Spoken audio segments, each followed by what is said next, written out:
what we're doing is fertilizing at the root, and we're fertilizing them where it matters the most, at the root. So when I started out with my tomato plants, I plant my tomato plant very deep, up to the top leaf, row of leaves.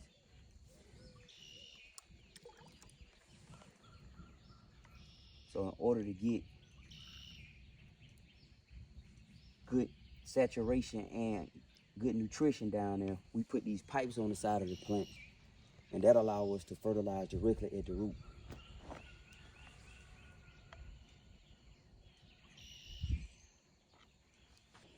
So that allows us to water at the root. You know, this contraption, how I got these pipes in here, we can water down at the roots, which matter the most, guys. The water getting on the leaves, that's just, it's good for moisture for them, but at the end of the day, you want to water them, you want to feed them roots.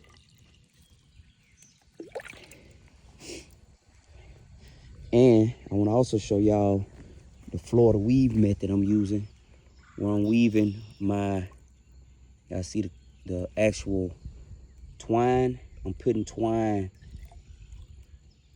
in between the plants, and then I'm gonna allow that to be the trellis for them to grow up. So we're gonna try that this year. I like it too. I like it. How I fertilize is, I fertilize when I first put them in the ground, fertilize when the blooms start coming up, then I fertilize when the fruit, when you start seeing the tomatoes come, I fertilize again then. I'm using 20-20-20. Yeah, I'm using 20-20-20 for mine. But you could use a 10-10-10, 13-13-13 work well too. 10-10-10 is pretty much gonna be your all-around go-to, guys. Yeah, that's gonna be an all-around go-to. So I'm just filling up those, and then I'm gonna let them saturate into the soil and feed the plant. Yeah, so they're gonna just slowly feed the plant, which is good. Now I got a lot of fertilizer left. I gotta feed these tomato plants over here as well. So these are my cherry tomato. They're more like a bush variety, determinate variety. So we're gonna do the same thing here. I'm gonna throw a little on these and go from there. I lost one. Yeah, I lost one, but it's fine because I got a comeback one from last year. Look at this joker. I get ready to trim him.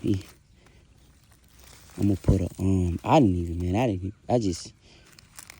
I just looked down one day and saw that one, so I'm gonna let him do whatever he gonna do. But yeah.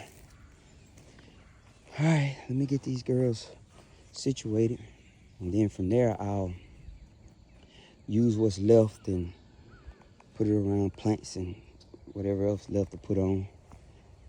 You don't want to put nothing with a high end value. So in the NPK, the nitrogen, you don't want to put no high end nitrogen on your bean plants because they produce their own. All right, so plants that need a lot of nitrogen are leafy vegetables like collards, turnips, mustards. You know, those jokers, they need a lot of nitrogen. Grass, but things that like them roots, you don't want to put a lot of nitrogen on those. Let's get these girls watered in, y'all. All right, y'all.